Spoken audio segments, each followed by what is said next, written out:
안녕하세요, 서쌤입니다. 컴퓨터 응용 선반 기능사 2016년도 1회입니다.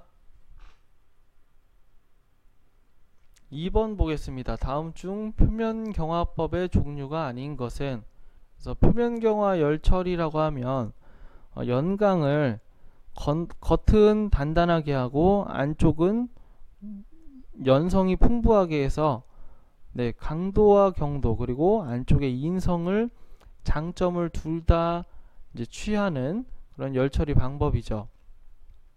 그래서 표면만 단단하게 만드는 표면 경화법이 있습니다. 이 종류로는 침탄법, 질화법, 침탄은 탄소를 집어넣는 것이고요. 질화는 질소를 씌우는 것이죠. 그리고 이걸 둘 다 하는 걸 침탄질화법이라고 하고, 또 이제 불을 쏴서 급냉시키는, 겉만 급냉시키는 화염경화법, 고주파경화법 이런 것들이 있습니다. 근데 심냉처리법은 서브제로 처리법은 아니죠. 정답은 4번이 되겠습니다.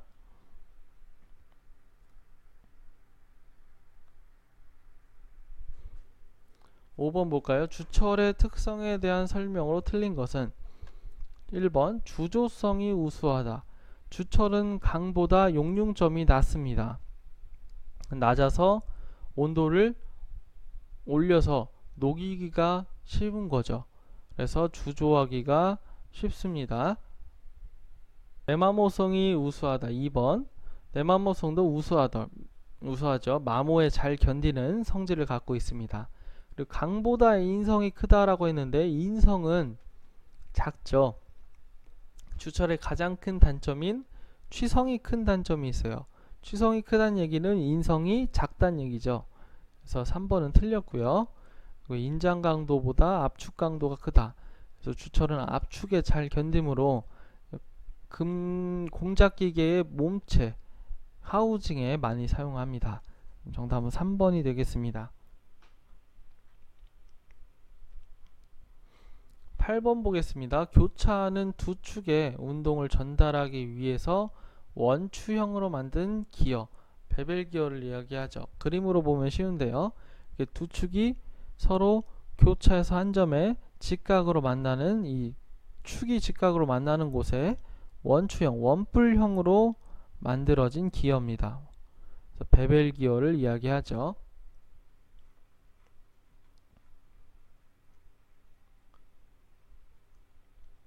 10번 보겠습니다. 나사의 피치와 리드가 같다면 몇 줄 나사에 해당되는가? 리드라고 하면 줄수 곱하기 피치인데 리드와 피치가 같대요. 그러면 줄수가 한 줄이어야겠죠. 그렇죠? 그래서 한 줄 나사가 되겠습니다. 1번이 되겠습니다. 11번도 같은 거죠. 한 바퀴 회전할 때 축 방향으로 이동한 거리, 나사를 한 바퀴 돌렸을 때 안으로 들어가거나 바깥으로 나오는 거리, 리드를 얘기하는 거죠.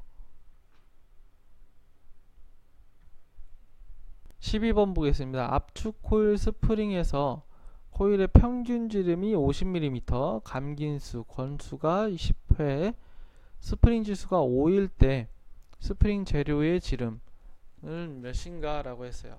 그러니까 스프링을 이렇게 그려보면 코일 스프링은 두께가 두꺼운 스프링이죠. 그래서 이렇게 두께가 있는 스프링이에요. 죄송합니다. 이렇게 두께가 있는 스프링이에요. 그러면 여기 있는 이 철사 재료, 이 스프링 재료의 지름을 소선의 지름, 스프링 재료의 지름이라고 하고 스몰 d로 나타냅니다. 그 다음에 이 코일, 전체 코일의 평균 지름이죠. 얘를 평균 지름이라고 하고 라지 d로 나타내요. 얘의 관계를 스프링 지수 C라고 하는 걸로 나타내죠. 스프링 지수는 소선 지름분의 코일의 평균 지름이에요. 근데 지금은 스프링 재료의 지름 스몰 d를 물어봤죠. 스몰 d로 정리를 해보면 스프링 지수 C분의 평균 지름 D 이렇게 되죠. 스프링 지수는 지금 스프링 지수가 5로 줬죠. 5. 그리고 평균 지름을 50으로 줬습니다. 계산해 보면 10이 나오겠죠. 그래서 스프링 재료의 지름은 10mm가 되겠네요. 정답은 2번이 되겠습니다.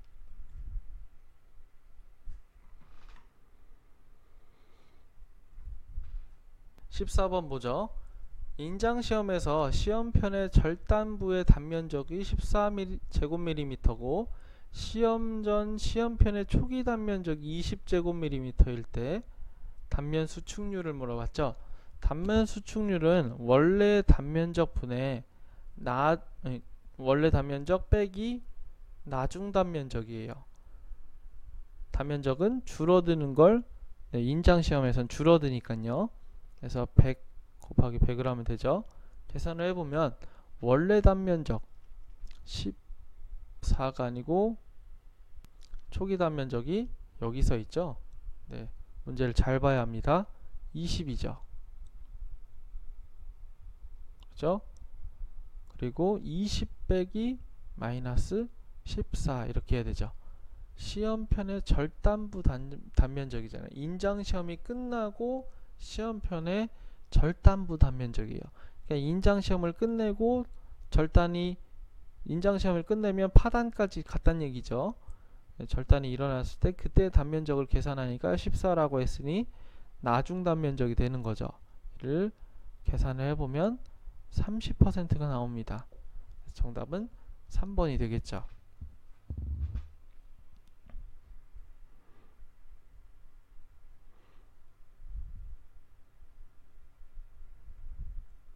18번 보겠습니다. 그림과 같이 축에 가공되어 있는 키홈의 형상을 투상한 투상도의 명칭으로 가장 적합한 것. 그러니까 키홈이나 구멍, 홈 등을 모양을 도시할 때는 국부투상도라는 걸 이야기하죠. 국부투상도를 사용합니다. 그래서 키홈을 투상도로 나타낸다 라고 하면 100% 국부투상도로 나타내야 되는 것이죠. 정답은 2번이 되겠습니다.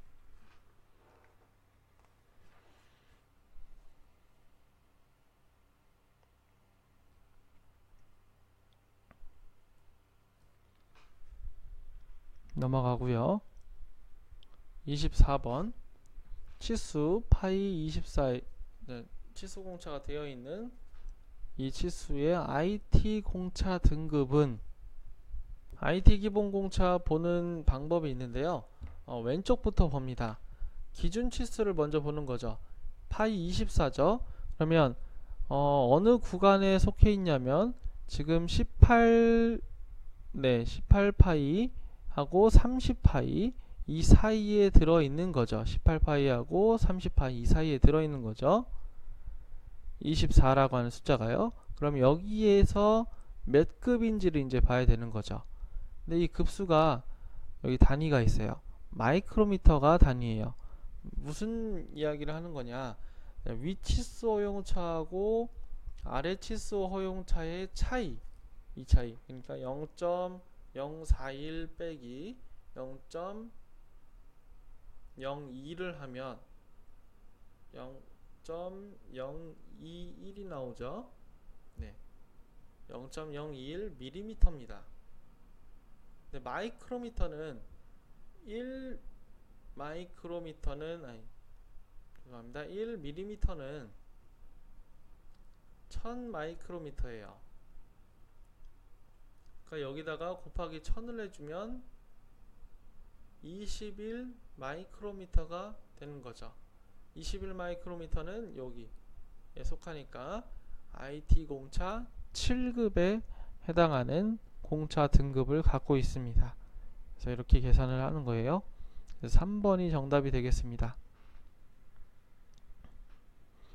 다음 25번 보죠. 그림과 같이 표면 줄무늬 방향기호의 설명으로 옳은 것은, 지금 표면 기호가 이렇게 있고 이쪽에 하는 게 줄무늬 기호를 여기다 기입하는 거죠. M자라고 하면 무방향, 그쵸? 선이 무방향인 걸 이야기합니다. 방사상은 R을 쓰죠. 동심원은 C를 쓰죠. 교차는 X를 쓰죠. 정답은 4번이 되겠습니다.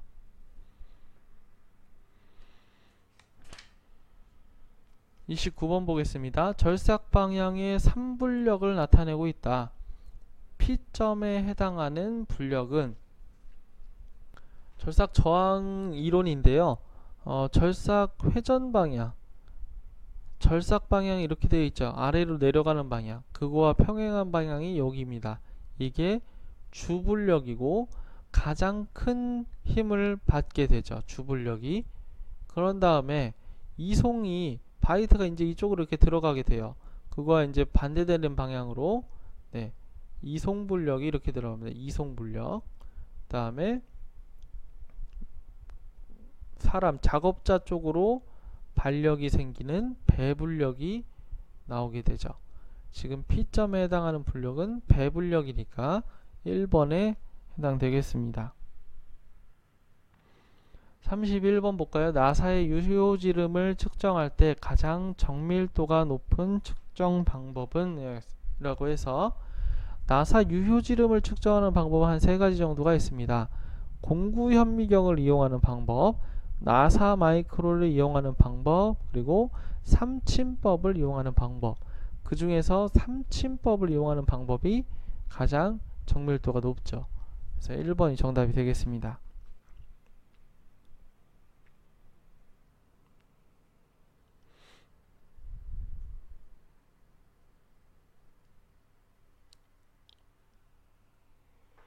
(37번) 보죠. 일반적으로 절삭 온도를 측정하는 방법이 아닌 것은? 그래서 절삭 온도는 발생하는 칩의 색깔에 따라서 판별할 수도 있습니다. 칩의 색깔이 파란색이 나온다 그러면 높은 온도에서 절삭이 돼서 칩이 파란색으로 나오는 경우가 있어요. 칩의 색깔로 온도를 측정할 수 있고 칼로리미터를 이용해서 측정할 수도 있습니다. 열전대라고 하는 온도계죠. 800도씨에서 많게는 1200도씨 사이의 온도를 측정할 수 있는 도구입니다. 측정기구죠. 근데 방사능에 의한 방법은 굳이 이 정도로 온도를 측정할 수 있긴 하겠지만 방사능까지 사용해서 일반적으로 사용하지는 않습니다. 그래서 1번이 정답이 되겠죠.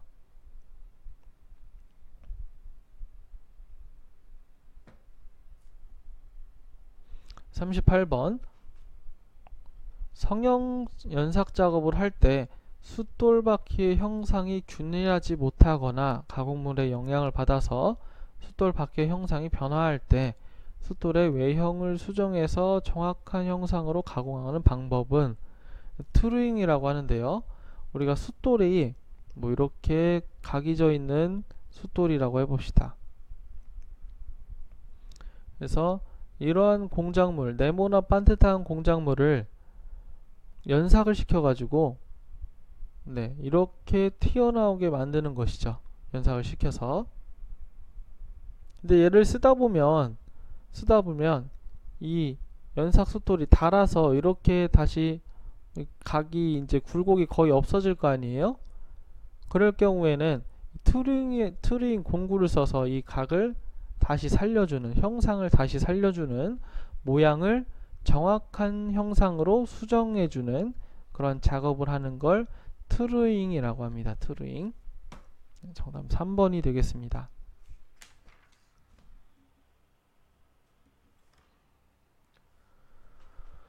42번 보죠. 절삭 속도가 70m/min이고 밀링 커터의 날수가 10개, 커터의 지름이 140mm, 날당 이송이 0.15mm, 밀링 가공할 때 테이블의 이송 속도 F값을 물어봤죠.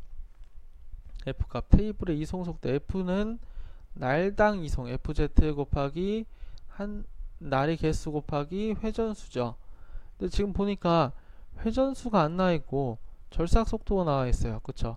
그러면 절삭 속도의 공식 N은 파이 D분의 1000V, 이 공식을 써야 되죠. 여기 V가 빠졌네요. 해설에. 그래서 파이는 3.14고요 D 값은 공구의 지름 값이죠. 밀링 커터의 지름 140이죠. 140. 그리고 1000을 곱하고 절삭 속도가 70이죠. 얘를 계산해 보니까 3.14 뭐뭐 정도가 나옵니다. 단위는 RPM이고요. 그쵸? 3.14 정도가 나와요. 그래서 여길 공식에다 대입해 보니까 한 날당 이송이 0.15래요. 0.15 곱하기 날이 10개죠. 거기다가 회전수가 아까 3.14가 나왔습니다. 계산해 보니까 238점 몇몇이 나와요. 반올림을 올려보면 239가 나오는데 단위를 물어보죠. 그쵸? 이송 속도의 단위는 분당 몇 밀리미터를 가냐 그 얘기죠. 4번이 정답이 되겠습니다. 그러니까 테이블의 이송 속도의 단위도 꼭 알아두시길 바랍니다. 계산할 때는 단위가 가장 중요해요. 43번 보죠. CNC 선반에서 1초 동안 휴지를 주는 지령으로 틀린 것은 휴지, 드웰이라고 하는 공구를 살짝 멈추는 시간을 주는 거죠. 쥐공사를 씁니다. X 1.0을 쓰면 1초를 쉬죠. 그렇죠? 1.0. 똑같은 방법으로 U를 쓰면 1.0을 주면 1초를 쉽니다. 네, P값은 다르죠. 1000분의 1로 계산하기 때문에 P값을 주면 1000이라고 써야지 얘가 1초로 받아들이죠. 그렇죠? 이렇게 세 가지 방법이 있습니다. W를 쓰는 건 없어요. 정답 4번이 되겠습니다.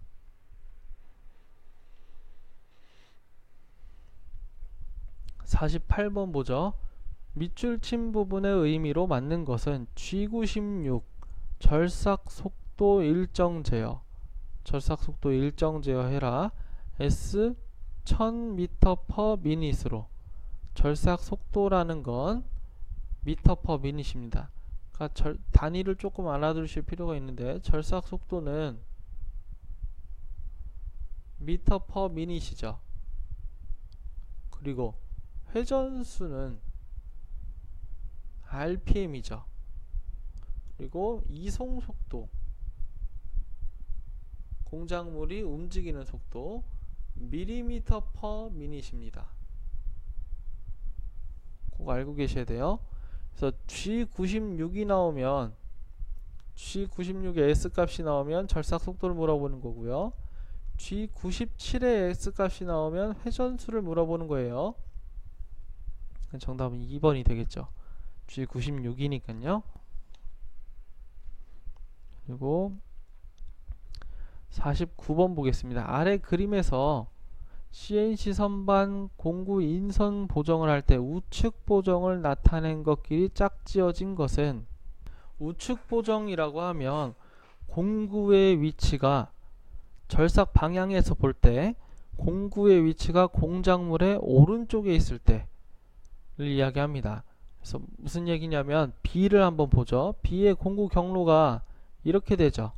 그렇죠?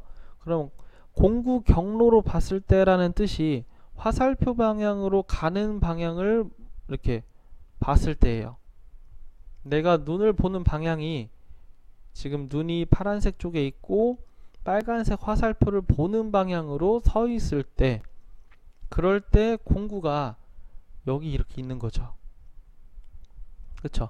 그러면 파란색 방향으로 내가 서 있다고 생각을 해봐요. 여기에 서 있어요, 제가. 그러면서 빨간색 화살표를 보고 있는데 공작물은 내 왼쪽에 있는 거죠. 내가 보는 방향에서 왼쪽에 있고 공구는 오른쪽에 있죠. 그쵸? 그러면 우측 보정이 들어가는 겁니다. 그럼 B는 우측 보정이겠네요. 그쵸? B. 얘랑 똑같은 게 C입니다. C로 한번 보죠. 이렇게 가죠. 그쵸? 이렇게 가요. 그러면 공구 진행 방향으로 바라봐야 되니까 여기서 이렇게 바라봐야 되는 거죠. 맞아요? 네. 사람 머리가 이렇게 위에서 봤을 때 이렇게 있다가 눈이 이렇게 있는 거죠. 이렇게 보고 있는 거죠. 그랬을 때 공구는 지금 여기 있어요. 여기서 이렇게 가는 거니까. 그러면 진행 방향으로 봤을 때 공작물이 왼쪽에 있죠. 그쵸? 공작물은 왼쪽에 있고 공구는 오른쪽에 있죠. 그래서 우측 방향입니다. 그래서 BC가 되겠죠. 3번이 정답이고요. 다른 것도 한번 볼까요? D를 한번 보겠습니다. 여기서 바라볼 때, 여기서 봤을 때 눈을 여기다 이렇게 놨어요. 그렇고 보니까 이제는 오른쪽에 공작물이 있어요. 그쵸? 왼쪽에 공구가 있고요. 공구가 여기 있을 거잖아요. 왼쪽에 공구가 있죠.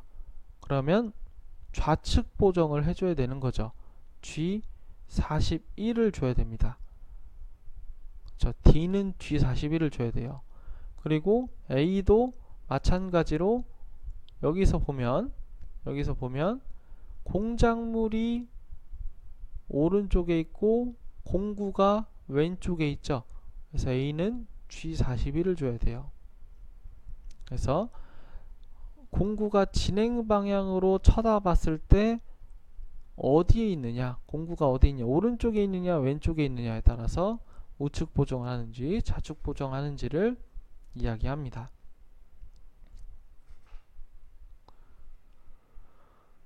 53번 보죠. 아래 NC 프로그램에서 N20 블록을 수행할 때 주축 회전수는 몇 RPM인가 라고 했어요. 지금 보면 N10하고 N20이 있죠. 얘는 숫자 번호니까 상관없고요. G96 주축 속도, 절삭 속도 일정 제어 100m/min으로 절삭 속도를 일정하게 제어하고 G00 X60 파이 60인 곳으로 옮겼어요.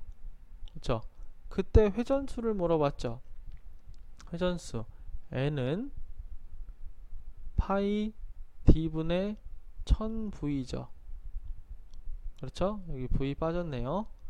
그리고 3.14 곱하기 D값, 공작물의 지름이죠. 60 그리고 1000 곱하기 V값, 여기 있죠. 100. 얘를 넣어주는 거죠. 계산해 보니까 530.5 몇몇이 나오는데 반올림 하니까 531이 되겠네요. 3번이 정답이 되겠습니다. 52번 보겠습니다. 아래와 같은 CNC 선반 프로그래밍의 단일 고정형 나사절삭 사이클이에요. 이 중에서 한 줄 나사를 가공할 때 F 값이 의미하는 것, 여기 있는 값, 나사절삭 사이클에서 F 값, 이송 속도 값은 리드 값하고 같습니다. 꼭 외워두세요. 근데 한 줄 나사일 경우에는 한 줄 나사는 줄수 곱하기 피치인데 얘가 한 줄이니까 피치와 같죠. 그래서 피치 값이라고 써도 보기로 해도 맞죠. 그쵸? 왜냐면 한 줄 나사라는 조건이 붙어 있으니까요. 정답은 1번이 되겠고요.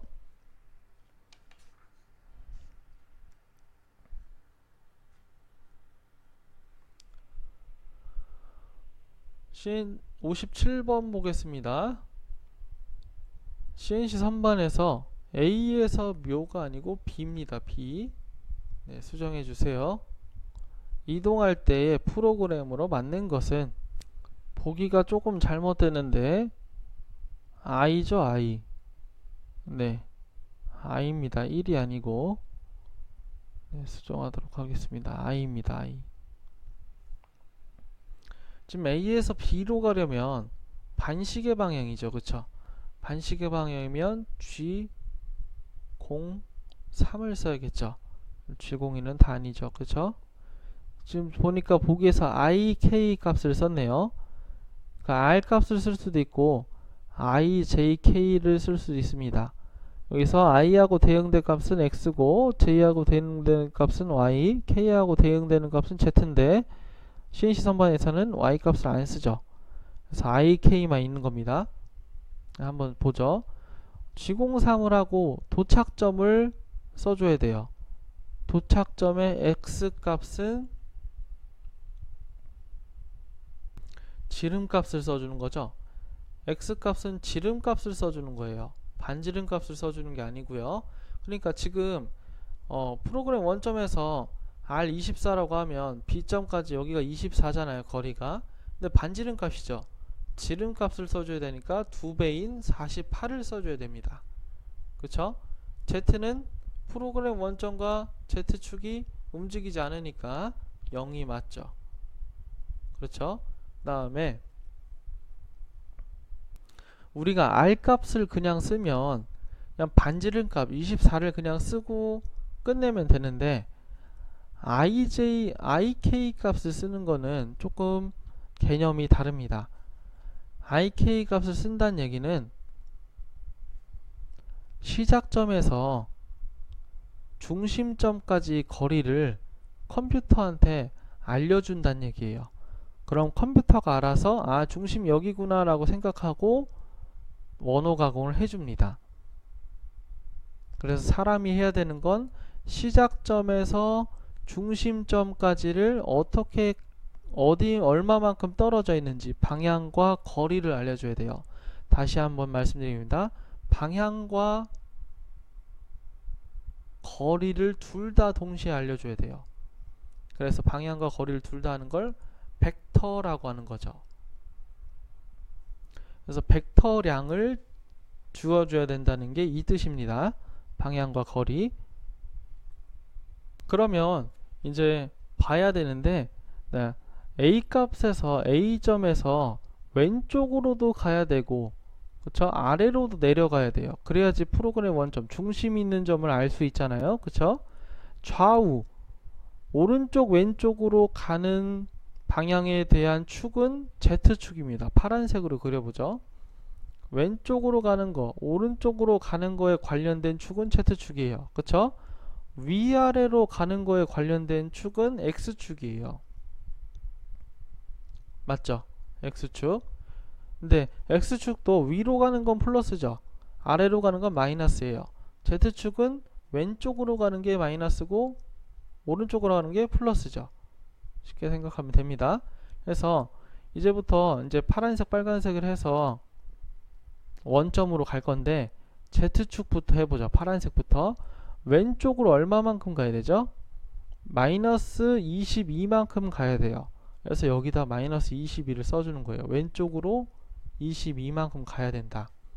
어디로 가려면? A점에서 중심으로 가려면.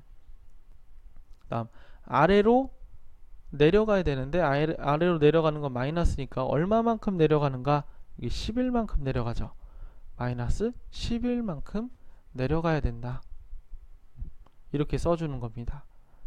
그래서 3번이 정답이 되는 거죠. IK 값을 쓰면 R 값보다는 조금 복잡하긴 하지만 여러가지 그러니까 180도를 넘는 원호 가공을 할 수 있는 장점이 있어요. 그래서 컴퓨터한테 원호 가공을 할 건데 중심점을 알려줄 테니까 네가 알아서 원호 가공을 해라 라고 하는 뜻과 같죠. 그래서 벡터량을 써줘야 합니다. 정답 3번이 되겠습니다.